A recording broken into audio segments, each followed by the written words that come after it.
J'appelle ça des beaux agrégats, là. Si Odette Ménard serait là, elle me dirait toute beauté.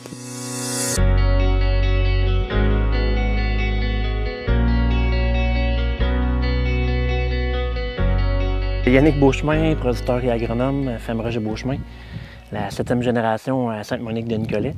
On cultive tout près de 685-700 acres environ, avec une belle rotation, maïs, soya, céréales, surtout céréales d'automne, plantes de couverture, puis on a toujours le foin dans la rotation, vu que les animaux, on a des tares en pension aussi. C'est une ancienne ferme laitière. On avait des vaches auparavant, puis on a des tares en pension. Fait qu'on a toujours l'aspect fumier, valorisation des fumiers. Des champs qui sont à relief accidenté ou très vallonneux, souvent on va mettre le foin pour empêcher l'érosion. On est en semi-direct, travail minimum, petit coup de déchaumeuse, travailler le sol le moins possible. Des argiles qui s'apparentent un peu des alluvions d'Amère Champlain qui disent, mais c'est plus un peu des argiles de Saint-Rosalie un peu. Là. Puis au printemps, mais c'est des argiles qui gardent beaucoup d'humidité, fait qu'il faut faire attention au lit de semence. Il faut travailler peu profond, petit coup de cultivateur ou coup de déchaumeuse pour vraiment juste préparer le lit de semence, pas aller au-delà du lit de semence pour pas faire, j'appelle ça le festival de la motte. C'est là des fois, ça me dirait que ça prête bien. Dans ce cas-ci, on en fait encore dans le soya. Dans le maïs, on fait un petit réchauffement avec des chômeuses. Puis toutes les céréales d'automne sont semées en semi-direct sur le retour de soya à l'automne.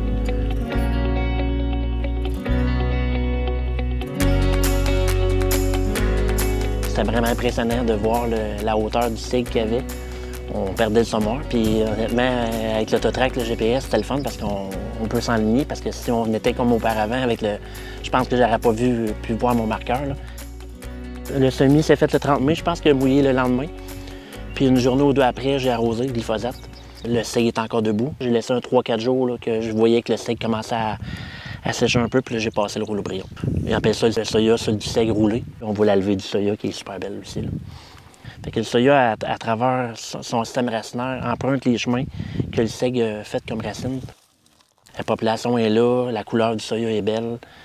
Où est-ce que le pays est très, très important, mais les mauvaises herbes ne réussiront pas à passer. Là.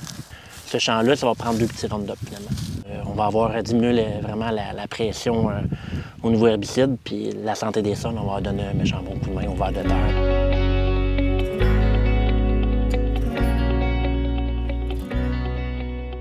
On a un beau maïs qui revient d'une plante de couverture d'année passée. Regardez ici, là, des beaux agrégats, comme une terre à jardin. Puis ça, c'est des résidus, on voit les restants de résidus d'année passée de radis, moutarde, puis de peau fourragée. La terre sent bonne, ça sent pas le fond de fossé, t'as la belle origine. Puis c'est un petit travail de sol bien léger. Hein. Ici, d'après moi, des chômeuses de passer 3/4 de pouce, 1 pouce maximum. Mais c'était semé autour d'1,5 pouce, 1 pouce 3/4. Après un blé d'automne. Mais vous voyez la structure, puis le maïs, comment qui est égal. Puis il y a un beau vert forêt, puis il manque de rien. Là.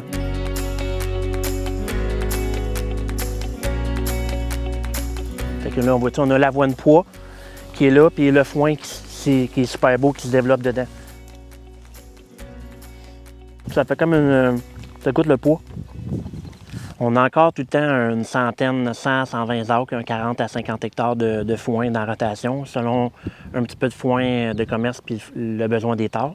Comment qu'on choisit? C'est soit que les reliefs sont accidentés puis qu'il y a des côtes un peu, à ce moment-là, de protéger au niveau de l'érosion. Ou des fois, il y a des champs que ça fait longtemps qu'ils sont en grande culture avec les trois cultures avec les plantes de couverture. Fait qu'on y donne un petit peu un bonbon en y mettant le foin à ce moment-là, puis remettre un peu de la vie dans le sol.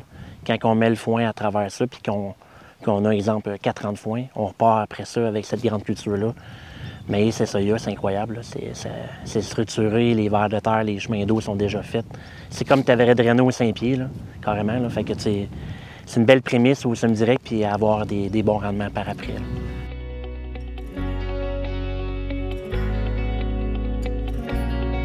Je te dirais, ça doit faire 15 ans que j'ai ce système-là, 15-20 ans. Puis ça doit faire juste 4-5 ans que je vois les effets à long terme.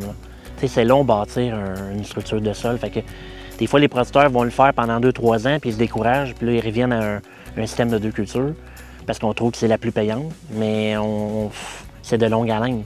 Une rotation, on la bâtit à long terme. Fait qu'il faut continuer à le faire, puis moi, je le vois là, depuis 3-4 ans, les rendements sont au rendez-vous, malgré les saisons. L'eau qu'on a eue cette nuit, ou le 80 mm de samedi, Bien, dans un champ comme ça, on n'a pas d'érosion. D'être audacieux, puis d'essayer des choses. Puis des fois, on se trompe, des fois, on essaie d'avoir une expertise, mais on va de l'avant, puis on s'améliore à travers ça. Puis sans devenir bio, moi, j'appelle ça de l'agriculture raisonnée. C'est que, oui, on veut baisser les pesticides au Québec, mais c'est de voir une technique comme ça, si on est capable, puis on amène la santé des sols, pas trop travailler notre sol, puis à ce moment-là, avoir une belle résilience.